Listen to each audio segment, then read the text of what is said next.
जहां सोना सिर्फ धातु नहीं, आस्था है, विरासत है और इज्जत है। जहां शादी से लेकर शमशान तक सोना जिंदगी का हिस्सा है। और ठीक उसी भारत से जुड़ता है कनाडा के इतिहास की सबसे बड़ी गोल्ड चोरी का नाम। 400 किलो सोना और एक ऐसा मास्टरमाइंड जो सिस्टम की नाक के नीचे से सब कुछ गायब कर जाता है।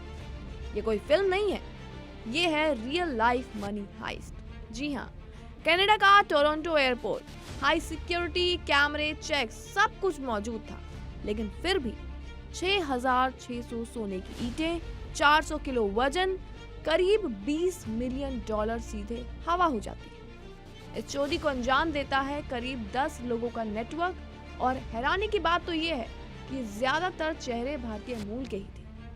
कनाडा पूरी तरह हिल जाता है और ऑपरेशन लॉन्च होता है प्रोजेक्ट 24 कैरेट। एक एक करके मोहरे गिरते हैं। 12 जनवरी अरसलान चौधरी टोरंटो एयरपोर्ट से गिरफ्तार कर लिया जाता है। लेकिन कहानी यही खत्म नहीं होती है, क्योंकि असली दिमाग और असली मास्टरमाइंड अब भी बाहर था।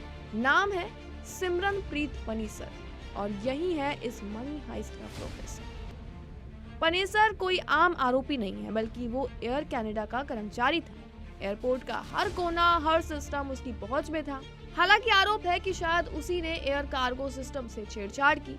जिस कार्गो को एक जगह पहुंचना था, वो बीच रास्ते में ही गायब कर दिया गया। हालांकि कनाडा का इसमें कहना है कि इस पूरी चेन की सबसे अहम कड़ी सिर्फ और सिर्फ पनीसर है, और अब बड़ा खुलासा ये है कि वो भारत में छिपके बैठा हुआ है। कनाडा ने औपचारिक तौर पर भारत से कहा है कि हमें ये आदमी चाहिए, सरेंडर चाहिए। और कहानी यहीं और गहरा जाती है, क्योंकि ईडी भी पनीसर की तलाश में है, और मामला है मनी लॉन्ड्रिंग का। आरोप है कि चोरी का पैसा हवाला के जरिए भारत लाया गया और उसे खपाया गया एक म्यूजिकल इंडस्ट्री में। पनीसर की पत्नी प्रीति पनीसर पंजाबी सिंगर और एक्ट्रेस है।